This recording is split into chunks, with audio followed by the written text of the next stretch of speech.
4வது குறளை ஐயா வடவை மிடவாரசன் அவர்கள் வந்து ஆற்றுமாறு அன்போடு அழைக்கின்றேன்.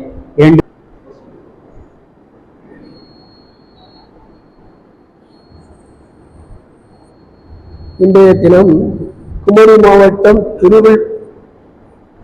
இன்றைய தினத்தில் குமரி மாவட்டம் திருவள்ளூருடைய சிலை நிறுவி 25வது வெள்ளி விழா நிகழ்ச்சியை கொண்டாடி கொண்டிருக்கிறோம். அதனை தொடர்ந்து அரசும் பல முன்னெடுப்புகளை எடுத்துக்கொண்டு வருகிறது.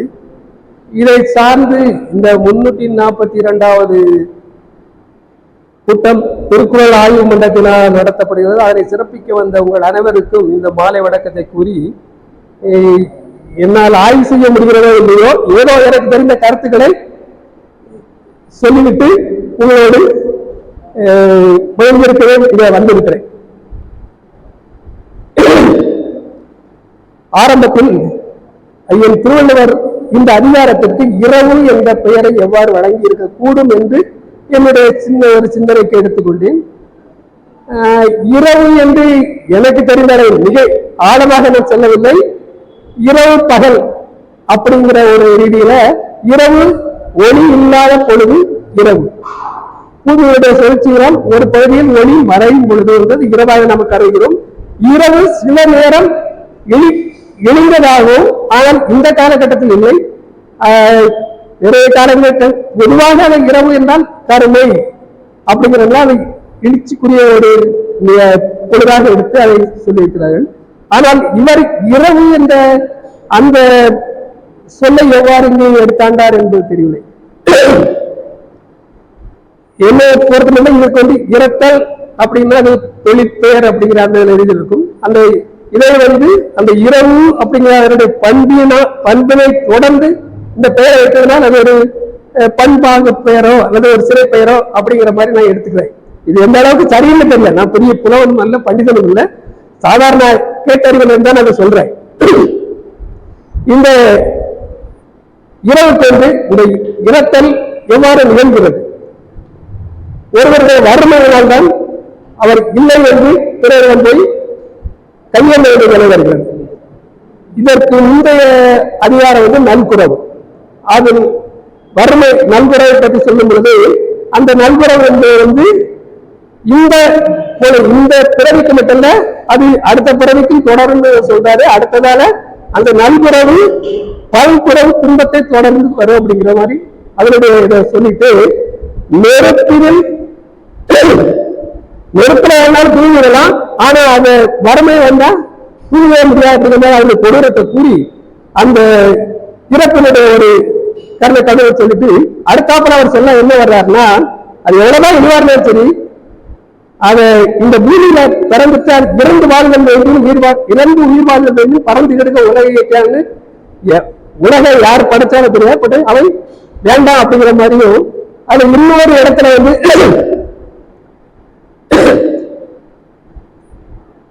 அதாவது ஒரு சாப்பிடக்கூடிய கஞ்சியே ஆனாலும் தன்னுடைய முயற்சியினால் அதை குடித்து அதுல நம்முடைய வாழ்வை நடத்துவோமானால் அதுவே இனிது. இன்னும் அடுத்த இன்னொரு இடத்துல வந்து அவரு ஆவிற்கு நீவந்து இறப்பினும் நாவிற்கு இரவில் இழிவந்ததில்லை. ஆக ஆவில் தெரியும், பசுவுக்கு நீவந்தா கூட நீங்க போய் இறக்கக்கூடாது அப்படிங்கிறாரு. அடுத்து இறப்பவர்களுக்கு தயவா கேட்டுக்கிறேன், யார்கிட்ட போனா உள்ளரம் மறைக்கிறானோ அவன்கிட்ட போய் தயவு செய்து நீங்க இறக்க வேண்டாம் அப்படின்னு அவரு அதுல அர்த்தத்தை சொல்லிட்டு, அதை தொடர்ந்து இந்த வறுமையை நீக்குவதற்கு மாந்தருடைய என்ன வேணுமென்று அப்படிங்கிறத கண்ணோட்டம் அப்படிங்கிற ஒரு அதிகாரத்தை சொல்லாகிறார். கண்ணோட்டம் அப்படிங்கிறது கண்ணுடைய யாரு கண்ணு உடைய இருக்கிறார்களோ அவங்களுக்கு அந்த கண்ணுல வந்து இறக்க வேணும், அன்பு வேணும், அன்பின் வலியல் உயர்வு அப்படின்னு சொல்லிட்டு அந்த அந்த இறக்கத்தை கண்ணுல இருந்து ஆரம்பிச்சு அடுத்ததான் கண்ணோட்டம் என்னும் கழிப்பெறும் காரிகை உண்டிங்கையால் உள்ளது அப்படிங்கிறாரு. அது இருக்கிறதால கண்ணோட்டம் இருக்கிறதால இந்த உலகம் இருக்கு. இன்னொரு கட்டத்துல வந்து அந்த கண்ணோட்டத்தை வந்து கண்ணோட்டம் உடையாரு, கண்ணோடு இயந்தவரை மண்ணோடு இயந்த மரத்தலைவர் கண்ணோடு இயந்த கண்ணோடாதவர் அப்படிங்கிற ஒரு கிட்டத்தை சொல்றாரு. அது கண்ணோட்டம் இல்லைன்னா அவங்க மரத்துக்கு சமானம், கண்ணோட்டம் இல்லைன்னா அவங்க கண்ணோடையவே அல்ல அப்படிங்கிறத சொல்ற. இந்த கண்ணோட்டத்துல அடுத்ததா ஒரு அதனுடைய முன்னேற்றம் எப்படி வருதுன்னா, கண் பார்வை மட்டும் போதாது, அடுத்து ஒருவர் கொஞ்சம் இறக்கப்பட்ட சூழல இருக்காங்க, அவனுக்கு ஒப்புரவு அறிதல் அப்படிங்கிற ஒரு அதிகாரத்தை கொண்டு வந்து அதுலதான் அவர் சொல்ல வர்றாரு. ஒப்புரவு அறிதல் அப்படிங்கிறதுல கைமாறு வேண்டா கடப்பாடு மாறுமாட்டு செய்யும் உலகு அப்படிங்கிறது தாளாட்டு தந்த பொருளெல்லாம் தக்காருக்கு வேளாண்மை செய்த பொருட்டு அப்படிங்கிற அளவுக்கு வந்துச்சு. ஒப்புரவினால் வரும் கேடவில் அப்பொருள் விற்றுக்கொள் தக்க கிடைச்சு. சோ அந்த அளவுக்கு ஒத்ததை அறிந்து உருவாங்க அறிந்து சொல்றாரு. ஒத்ததை அறிவால் உருவான் மற்ற செத்தாரும் வைக்கப்பட முடியாது. சோ ஒப்புறம் கண்ணோட்டம் ஒப்புரவு இதையும் தாண்டி அதுக்கப்புறம் தான் அவர் என்ன சொல்றாரு, ஈகை அதிகாரத்தை கொடுக்கிறார். ஈகை அதிகாரத்துல வரியாறு கொண்டுள்ளதே ஈகை, மற்றெல்லாம் குறிய தீர்ப்பை ஈடுபடுத்து. அந்த அது மட்டும் இல்லாம அதுல வரும்போது அவரை சொன்னாரு, இந்த ஈகை அதிகாரத்துல நத்தமும் கேடும் உலகாவும் சாக்காடும் வித்தையர்களால் அறிவு. அதாவது புகழுக்காக பொருள் அணிதலும் புகழுக்காக உயிரிழத்தலும் அந்த சான்றோர்களுக்கு உரிமை அப்படி சொல்றார். ஈக அதிகாரத்திலே 3 குறைவு. ஈவார் கொண்டு எல்லார் எனினும் கொலை செய்து வேலுலகம் இல்லையெனில் ஈகலே நன்று அப்படின்னு ஈகை வலியுறுத்தி சொல்லிட்டு, அடுத்தது ஈத்துவக்கும் இன்பம் அறியார்கள் தம்முடமை வைத்திழக்கும் வகுத்தனவர். அடுத்ததாக அதோட கொடுங்களா விரத்தலில் இன்னாது மந்த நிறத்தே தாமே தண்ணீர் உள்ளது. அதோட கடைசிய சாதனை இல்லாத இல்லை இனிது அதுவும் ஈகல் இல்லா தடை. ஈகை தொட்டு வர்றது புகழ், புகழுக்காக தான் மனிதன் பூமியை பிறந்து இருந்தார்.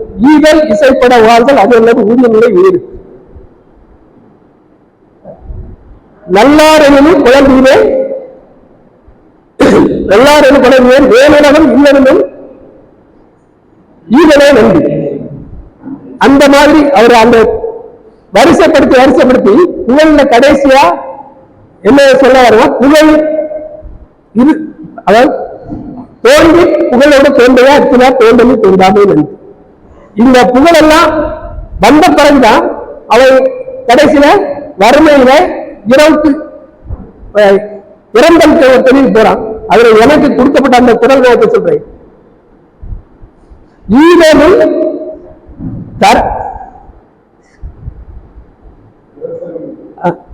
இரத்தலும் ஈதலே போலும் கரத்தல் கனவிலும் கேட்டாதார் மாற்று. இந்த குரல் அவர்கள் ஆரம்பத்திலும் சொல்றாரு. அதாவது எந்த ஒரு மேட்டருக்கு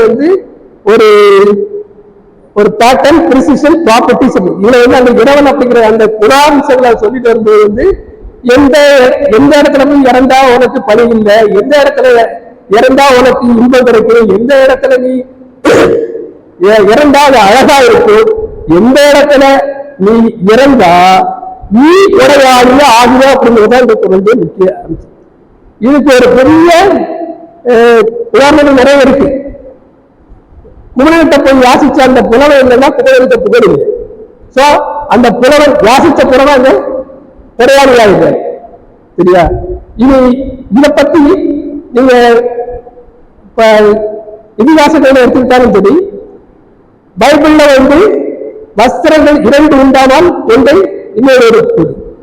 அடுத்த இந்த குரான்லயே ஈகை தக்காத் அந்த ஒரு பண்டிகை வச்சு கொண்டாடுறாங்க. மற்ற புராணத்துல மிகப்பெரிய உதாரணம் வாமன அவதாரம். ஆண்டவனே கேட்க கையெழுந்து என்னப்பா போய் போகுது உயிரை கொடுக்க தயார் மாவலி முன்னோடு அதுல சிறப்பா அந்த இறந்து வர்றவங்க இல்லைன்னு சொல்லிட்டு போயிருக்காரு. அது இந்த குறைந்த நம்ம அந்த இரவு என்ற அந்த இதனுடைய இவ்வளவு தூரத்துக்கு வந்து மிக வலிமை சொன்னதுனால ஆற்றின் சொல்லுமே ஈவது விளக்கியல் ஏற்பது இகழ்ச்சி என்று சொல்லிட்டு இந்த ஒரே ஒரு இது மட்டும், அதாவது ஒரு சேவை மையத்தில் வேலை பார்க்கிறவங்களுக்கு பொதுவாக ஒரு ஆர்கனைசேஷன் நிறுவனத்தில் காந்தியடிகள் வாடிக்கையாளர்கள் ஒரு குணத்தை பற்றி சொல்லி ஒரு சொற்கொடர் உண்டு. அதுல என்ன சொல்ல வர்றதுன்னா, வாடிக்கையாளர் இல்லைன்னா ஓ வருமானம் இல்லை, ஓ நிறுவனம் இல்லை. ஆக இவங்களை வச்சுதான் நீ பிறப்புக்காக முடியும். ஆக இரவலர் இல்லை என்றால் புரவலர் இல்லை, இறக்கவன் இருப்பதால் இவ்வளவு இருக்கிறது என்று கூறி இந்த வாக்குக்கு நன்றி கூறி விடைபெறுகிறேன்.